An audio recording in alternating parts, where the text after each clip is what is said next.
Alegrei-me quando me disseram, vamos à casa do Senhor. O Salmo 122 é um salmo que está dentro de um conjunto de salmos chamado de Cânticos de Peregrinação ou Cânticos dos Degraus. Esse salmo foi atribuído ao rei Davi e demonstra um momento de alegria em que ele está peregrinando até a cidade de Jerusalém, e nesse salmo ele escreve sobre a sua felicidade, sobre a sua alegria. Os líderes religiosos nos tempos atuais têm costume de utilizar esse salmo, ou até mesmo um versículo, o versículo inicial, de forma separada do contexto dele, para justificar uma prática que não está nos ensinamentos de Cristo ou dos apóstolos, que é o templocentrismo. A prática de você se retirar, por exemplo, da sua residência e ir cultuar ao Criador dentro de um templo de pedra, aonde lá eles possuem as suas denominações religiosas, suas empresas e fazem outras doutrinações que vão fazer com que você se afunde cada vez mais no erro gigantesco da grande apostasia. Esse canal aqui tem como base não apenas expor os erros e expor a grande apostasia nos tempos atuais, mas principalmente pregar a sã doutrina, que é o verdadeiro evangelho, ensinado pelo próprio Messias há 2000 anos atrás, doa quem doer. Eu vou analisar junto com vocês hoje uma pregação feita por Rodrigo Pereira, um evangelista, acredito eu, da Assembleia de Deus, mas independente se ele é uma pessoa conhecida ou não conheço ele, eu quero apenas mostrar como esses caras se utilizam de passagens das Escrituras para fazer com que muitos sejam enganados e sigam uma doutrina completamente fermentada. Quando Cristo falou há 2000 anos atrás sobre o fermento dos fariseus, ele estava claramente falando a respeito do fermento que os líderes religiosos colocam em cima do verdadeiro pão, o pão da vida, ou seja, a palavra. Eles deturpam o verdadeiro evangelho para fazer com que você, eu, todos nós, sigamos um caminho errado. Isso faz parte daquilo que Cristo já nos avisou, que no caso é a grande apostasia. Algo simples, um salmo que é utilizado erroneamente, mas eu gosto sempre de lembrar: quando o engano está existindo em algum lugar, o Espírito do Criador, que é perfeito, jamais estará misturado dentro dessas abominações. Vamos começar assistindo aí o evangelista Rodrigo Pereira falando a respeito da alegria de ir até a casa do Senhor. Vamos à palavra do Senhor. Abra sua Bíblia, Salmos 122, versículo de número 1. Alegrei-me quando me disseram, vamos à casa do Senhor. Tome seu assento, quero ministrar dentro dessa palavra. Estou sentado. Essa manhã, Deus tem uma palavra especial aos nossos corações. Queridos, eu quero intitular essa ministração com o seguinte tema: a alegria de estar na casa do Senhor. Opa, é aí que começa. Nesse momento, ele pega aquele salmo para falar da alegria de Davi ao ir até a casa do Senhor. Já veremos qual é a casa que Davi está falando. E nesse momento, ele coloca o seu templo de pedra, a sua denominação religiosa, a sua empresa religiosa, como a casa do Senhor. É a mesma coisa que eu falar aqui, onde eu estou, é a casa do Senhor, tá? Com que autoridade ele se coloca ou coloca aquele local como a casa do Senhor? Vamos dar uma olhada no Salmo 122 de forma rápida, para que você possa entender exatamente o que eu estou dizendo. Salmo 122, o Salmo de Davi, diz assim: Alegrei-me quando me disseram, vamos à casa do Senhor. Os nossos pés estão dentro das tuas portas, ó Jerusalém. Jerusalém está edificada como uma cidade que é compacta, onde sobem as tribos do Senhor, até o testemunho de Israel, para darem graças ao nome do Criador, pois ali estão os tronos do juízo, os tronos da casa de Davi. Orai pela paz de Jerusalém, pois prosperarão aqueles que te amam.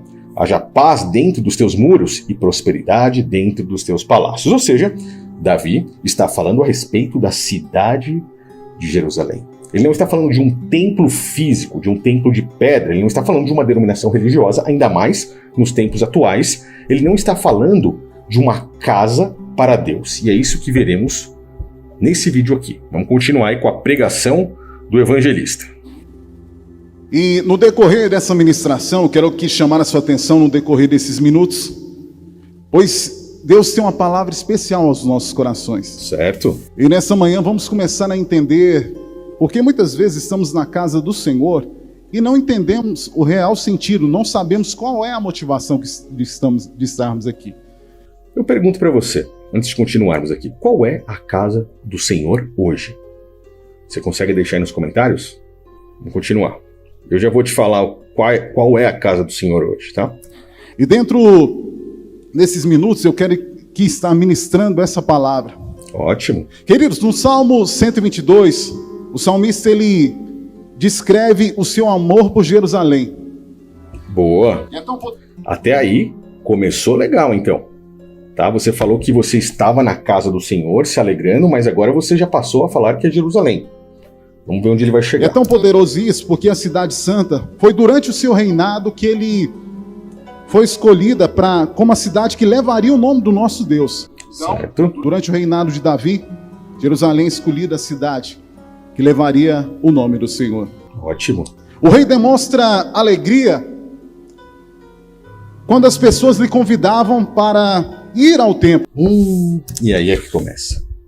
Ir ao templo. Mas, pera, o primeiro templo de pedra, ele foi construído por Salomão, filho de Davi. A qual templo Davi estava indo se nem mesmo o primeiro templo de pedra havia sido construído? Você percebe o grau do engano, o grau da situação? E aí você pode me falar, mas ele está falando do tabernáculo. O tabernáculo faz referência ao sacerdócio levítico. Se você não assistiu o último vídeo que eu postei falando sobre dízimos, e o Rodrigo Silva falando sobre o sacerdócio e separando o sacerdócio levítico, o sacerdócio de Melquisedeque e o sacerdócio de Cristo, mostrando para você a diferença entre um e outro e como isso faz com que nós enxerguemos a verdade sobre o dízimo nos dias atuais. Nós também podemos observar isso nos dias de hoje, o templocentrismo. Falar sobre templo é um assunto extremamente extenso. Esses meus vídeos, eles serão quase que como uma história a ser contada, um após o outro, para que você entenda por completo a sã doutrina. Então assista todos eles quando puder e com tempo. O sacerdócio tinha como base o tabernáculo. Naquela época, o Espírito do Criador não podia adentrar no corpo do homem por conta do pecado original, o pecado de Adão, que trouxe junto com ele a morte. O Criador não habita no lugar aonde a morte ou as trevas também habitam. Portanto, o homem estava impuro. Por isso, existia todo o sacerdócio levítico, aonde todos os anos eles matavam animais para que o sangue deles pudessem tentar purificar o homem do pecado, mas nunca conseguiram. O sacerdócio de Cristo, uma única vez, pelo sacrifício do Messias, nós podemos todos sermos purificados de uma única vez, fazendo com que o pecado original de Adão saísse do nosso corpo e o Criador pudesse habitar nele. Se você observar muito bem as Escrituras, você verá no Novo Testamento, por exemplo, quando falamos de 1 Coríntios, que nós somos o verdadeiro templo do Criador. 1 Coríntios, no capítulo 3. Não sabeis vós que vocês são o templo de Deus e que o Espírito do Criador habita em vocês? Ou seja, nós é quem somos o verdadeiro templo. O tabernáculo, naquela época, é uma sombra para o nosso corpo nos dias de hoje. Ou seja, o tabernáculo simplesmente fazia uma referência ao verdadeiro templo do Criador hoje. Nós, em conjunto, todos que seguimos os ensinamentos de Cristo, a igreja. Porém, no tabernáculo, o qual ele está dizendo, nem mesmo Davi poderia adentrar, porque Davi era da tribo de Judá. Somente os sacerdotes levitas poderiam entrar no tabernáculo. E somente o sumo sacerdote poderia entrar naquilo que eles chamavam de Santo dos Santos. Ou seja, como é que Davi pode estar se alegrando de ir até o tabernáculo, se nem mesmo lá ele poderia entrar? Davi estava se alegrando simplesmente de ir até a cidade de Jerusalém. Por quê? Porque o próprio tabernáculo estava lá. A presença do Criador se fazia no Santo dos Santos, mesmo que ele não o visse. E hoje o tabernáculo é nada mais, nada menos do que você ou nós. Deu para entender? Outro ponto muito importante a estudarmos aqui de uma forma rápida é observar que o próprio Davi, quando lemos aqui o segundo livro de Samuel, no capítulo 7, vemos que Davi quis também construir uma casa ao Criador.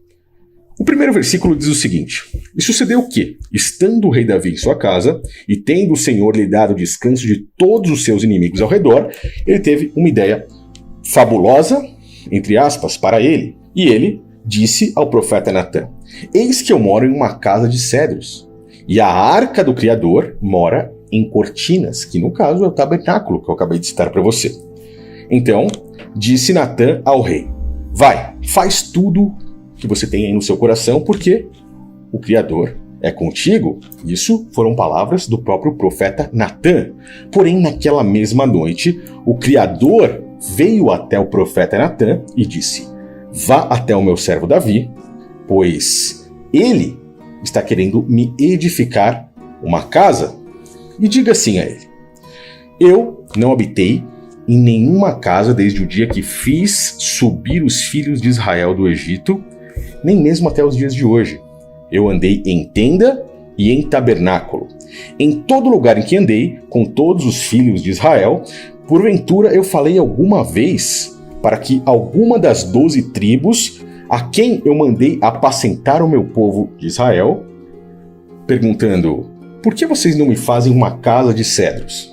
Então, assim você dirá a Davi.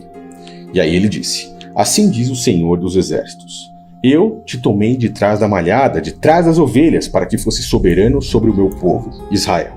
Eu fui contigo por onde quer que você fosse e destruía teus inimigos diante de ti, e fiz grande o teu nome como o nome dos grandes na terra.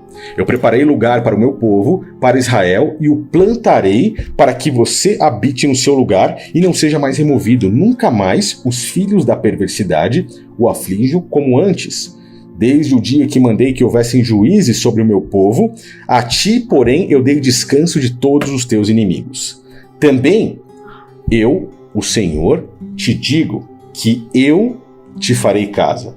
E aí, olha que coisa importante aqui, tá? Quando todos os teus dias forem completos, ou seja, quando você morrer, quando vieres a dormir com os teus pais, eu farei levantar depois de ti dentre a sua descendência, a qual sairá das tuas entranhas, e estabelecerei o seu reino. Esse sim edificará uma casa ao meu nome, e eu confirmarei o trono do seu reino para sempre, eternamente. Perceba, quando Davi quis construir uma casa, um templo para o Criador, ele foi repreendido. O profeta Natã veio na mesma noite repreender a ideia de Davi, porque não era o plano do Criador que construísse um templo, uma casa para ele. O tabernáculo é uma sombra para o nosso corpo no Novo Testamento. E o Criador, muito sabiamente, diz a Davi: Eu te tirei lá de baixo, cara. Como é que você quer fazer algo para mim? Eu farei com que de dentro de ti, da sua descendência, saia que construa um templo para mim, que construa uma casa. O sistema religioso, olhando isso aqui, diz Salomão, porque o sistema religioso hoje está completamente doutrinado por uma sociedade discreta, que se diz secreta, que é a própria maçonaria. Eles negaram. A palavra maçom significa construtor, que você já viu, e eu vou deixar esse mérito para um outro vídeo, mas provavelmente você sabe que os construtores dos templos de pedra, ou daquele primeiro templo de pedra, negaram o Messias, negaram a pedra angular. Os construtores adoram o próprio Salomão. E aí, o sistema religioso, esses líderes religiosos vão dizer: Salomão foi quem construiu a casa do Criador. Mas, lendo atentamente, você percebe que o trono de Salomão não é eterno. E o próprio capítulo de Reis aqui diz assim: Eu lhe serei por pai, e ele me será por filho. Se ele vier a transgredir, eu irei castigá-lo com vara de homens e com açoite dos filhos dos homens. E ele está falando do próprio Cristo, porque ele está dizendo que ele será por pai, e o próprio Cristo será o filho do Criador, o Filho de Deus. Mas a minha benignidade não se apartará dele, assim como eu tirei de Saul na frente dos teus olhos. Porém, a tua casa e o teu reino são firmados para sempre diante de ti. Eu pergunto, o reino de Salomão, ele foi firmado para sempre? Se você continuar lendo as escrituras, você verá que em 1 Reis, o próprio Salomão perde o seu reino por adorar outros deuses. Ele se desviou do Criador e, na verdade, em um linguajar mais claro, Salomão adorou demônios. A própria Goétia, criada por Salomão, mostra que Salomão utilizou 72 demônios para construir o primeiro templo. Isso não está nas escrituras, mas está em livros que o catolicismo romano considerou apócrifo, para que tirasse todo esse conhecimento das mãos das pessoas e não criasse um certo desvio naquilo que eles querem que você siga, ou seja, levando as pessoas para um grande engano, uma grande apostasia. É por isso que muitos hoje adoram cegamente Salomão, não apenas líderes religiosos, mas até mesmo influenciadores famosos, porque Salomão tinha muito dinheiro. Às vezes eu penso, eu sou tão poderoso, eu podia ser igual Salomão também. Olhando para o Salomão, eu queria entender quem era o Salomão e como ele comprou esse tanto de semente. Quando eu decolo, eu lembro do Salomão toda vez. O Salomão ficava caçando um por um dos demônios, um por um dos deuses. Ele não ficou de bobeira, caçando para servir diabo nenhum, não. Acabamos de sair do Templo de Salomão, São Paulo, a cidade mais poderosa do Brasil. 10 anos de comemoração dos 10 anos do Templo de Salomão. Em 1 Reis, no capítulo 11, diz assim: O Senhor disse a Salomão, pois por você ter feito tudo isso, qual já lhe falei, não guardasse a minha aliança, os meus estatutos e os meus mandamentos, eu rasgarei de ti esse reino e darei ao teu servo. Ou seja, o Criador tira de Salomão o próprio reino. Mas, por amor a Davi, ele não faz isso diretamente. Ou seja, ele tira o reino de Salomão de um dos filhos dele e dá apenas uma parte do reino. Ele rasga esse reino a um dos seus filhos. Pelo amor que ele tinha por Davi e, principalmente, para concluir a promessa de fazer casa a Davi. Quando o Messias chega, ele sim constrói o verdadeiro templo, a verdadeira casa, que é a igreja. Somos nós, o nosso corpo. E é por isso que o sistema religioso não quer que você saiba sobre isso, porque eles querem que você continue seguindo a prática do templocentrismo, saindo de sua casa e indo até lá. Mas nem o próprio Messias ensinou isso. Vamos continuar aqui com a pregação para que você possa ver até onde esse sistema religioso vai, tá? Construído dentro de seus muros. Olha isso. Ele diz, olha, alegrei-me com os que me disseram, vamos à casa do Senhor. É nosso dever amar a casa de Deus, o lugar da nossa congregação. Que é isso, cara? Sabendo a sã doutrina, o verdadeiro ensinamento de Cristo, isso é uma abominação que ele está falando. A nossa congregação, esse templo, essa denominação religiosa, a verdadeira igreja pode ser uma ou mais pessoas reunidas ou não, mas existe somente um pastor e uma igreja. Eu sou o bom pastor e conheço as minhas ovelhas, e das minhas sou conhecido. Assim como o Pai me conhece a mim, também eu conheço o Pai, e dou a minha vida pelas ovelhas. Ainda tem outras ovelhas que não são deste aprisco. Também me convém agregar estas, e elas ouvirão a minha voz. E haverá um rebanho e um pastor. Vamos continuar aí com isso que ele está dizendo. E o povo que ele está. A casa de Deus, embora tenha sido feita e constituída por seres humanos, é lugar de paz e harmonia. Como assim? Esse cara aparentemente se diz evangelista, um pastor, um pregador, mas ele nunca leu as escrituras. Se você entrar no livro de Atos, no capítulo 17, versículo 24, você vê que o apóstolo Paulo, ao chegar na Grécia, em Atenas, ele diz o seguinte: Deus fez o mundo e tudo que nele há.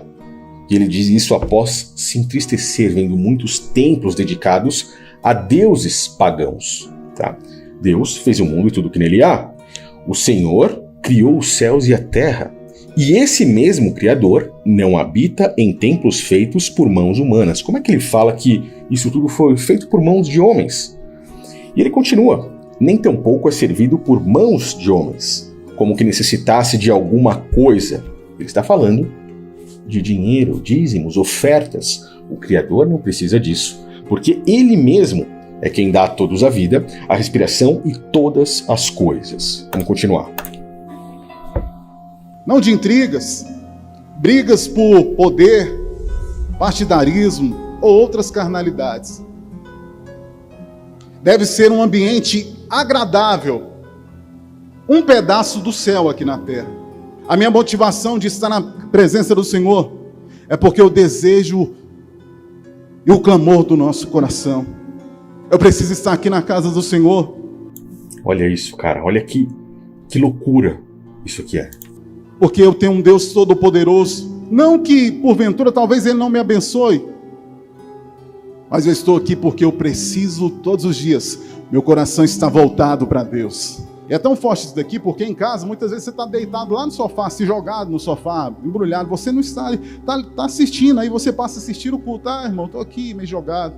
Cara, você é o templo. Como é que você pode estar jogado assim, assistindo o culto? Você só vai se alegrar se você for lá na denominação religiosa dele? Mas quando você está na casa de Deus, pesado, hein? Você começa a ver a presença do Senhor inundar o seu coração. Quem sabe? Você precisa ir até um lugar? Quando foi que Cristo disse, vá até um templo e faça isso ou aquilo? Se nós observarmos ainda mais as Escrituras, me veio até mesmo uma passagem muito curiosa. Quando nós observamos o Evangelho de Mateus, por exemplo, no capítulo 6, o próprio Messias diz claramente como é que você deve orar. Não como os hipócritas, aqueles que vão até as sinagogas. Ele está falando literalmente do sistema religioso naquela época. O sistema religioso judaico, que era o que estava habitando naquele local. Ele não fala apenas deles, porque ele fala, esses mesmos se contradizem em orar em pé nas sinagogas, nos templos daquela religião. Esses mesmos gostam de orar em pé nas esquinas. Não façam como eles, pois eles já receberam o seu galardão. E como é que ele fala para que você hoje possa orar e é isso que você deve seguir? Ele não te manda ir à casa de Deus falsa do sistema religioso atual. Ele te diz algo muito interessante. Veja aí. E quando orares, não sejas como os hipócritas, pois se comprazem em orar em pé nas sinagogas e as esquinas das ruas para serem vistos pelos homens. Em verdade vos digo que já receberam o seu galardão. Mas tu, quando orares, entra no teu aposento e, fechando a tua porta, ora a teu Pai que está em secreto. Ele fala para que você se feche no seu quarto. Somente você e o Criador, porque o Criador vê em segredo. E ele diz mais, ele não fala apenas sobre o sistema religioso judaico, ele fala sobre algo que o próprio catolicismo romano também faz. Ele fala sobre o sistema religioso dos gentios. Não orem com vãs repetições. O terço católico é exatamente isso. Mas, por quê? Porque o Criador sabe das coisas que você precisa antes mesmo de você abrir sua boca para pedir para Ele. Isso é fascinante. Quando você entende o verdadeiro evangelho e a verdadeira sã doutrina, nada do que esses caras aqui estão pregando para enganar as pessoas continua. Vamos continuar. Quem sabe você entrou aqui hoje desanimada, de repente aquela primeira canção já começou a tocar no teu coração, porque estar na casa de Deus deve ser a nossa escolha. Olha que coisa feia, né? E isso é programação neurolinguística, porque você acredita que estar lá te faz bem, você precisa e cria uma dependência emocional de estar sempre indo e sendo enganado. Você dá o seu dinheiro, você doa seu tempo, você acaba fazendo com que eles mesmos, possam usar de você para trabalhar, até mesmo angariando, trazendo outras pessoas, enganando outras pessoas. Essa é a grande apostasia, literalmente. Por isso que um vídeo como esse é muito importante. Eu peço que você compartilha, eu não ganho nada para estar aqui, tá? Esse canal não é nem mesmo monetizado. Esse canal aqui é apenas para que eu possa pregar as escrituras. Você está vendo alguma propaganda nesse vídeo aqui? Nenhum. Então, eu peço que você compartilhe, eu peço que você passe para frente. Eu não sou líder religioso, não sou pastor, não sou padre, eu não sou nada. Sou uma pessoa normal, apenas pregando a sã doutrina, sem nenhum interesse financeiro aqui. Eu tenho minha forma de trabalho, outras formas de ganho, outros canais no YouTube. Esse aqui é dedicado a fazer com que você abra os olhos gratuitamente, tá? Vamos continuar. Nossa preferência. Poderíamos estar em vários lugares agora, mas eu escolhi estar aqui na casa do Senhor, glorificando, exaltando, bendizendo o santo nome dele. Preferiria estar na casa do meu Deus a habitar as tendas da impiedade. Que louco. Onde Deus não habita, eu não tenho que estar, eu tenho que estar aonde Deus habita. Eu quero dizer para você que nessa manhã, Deus está aqui para receber a minha e a sua adoração. Nossa, isso, sem brincadeira, me faz ficar mal. Ouvir essas coisas me faz ficar mal. Eu sei o quanto é difícil sair de uma doutrinação como essa. Sair de todo esse fermento de fariseus que esses caras colocaram em cima da verdadeira doutrina, da sã doutrina, do verdadeiro ensinamento de Cristo. Mas a minha missão é fazer com que você abra os seus olhos, pois o sistema religioso atual não é brincadeira. A grande apostasia é algo que nos embrulha e é muito, mas muito difícil sair dela. Mas, nesse momento, você está tendo a chance de observar. Eu acredito que esse seja um chamado para que você possa estudar mais, ler mais as escrituras, sem a contaminação desses caras, sem que eles te peguem pelo braço e te levem para onde eles querem, mas com os olhos abertos, entendendo que existe um outro caminho, o verdadeiro caminho, que não necessita de mentiras, não necessita de dinheiro, não necessita nem mesmo de templos religiosos. É errado se reunir? Não. É errado você mentir para amparar tudo isso? Sim. E nos outros vídeos eu vou falando aos poucos sobre o verdadeiro evangelho e eu espero que você esteja gostando. Deixe aí nos comentários a sua opinião sobre isso e me diga, você entendeu como esses caras usam um salmo simples para fazer com que o engano esteja habitando dentro da sua cabeça, te prenda de forma subliminar e faça com que você participe de toda essa escravidão mental? A verdade, apenas a verdade, vos libertará. E eu te aguardo no próximo vídeo.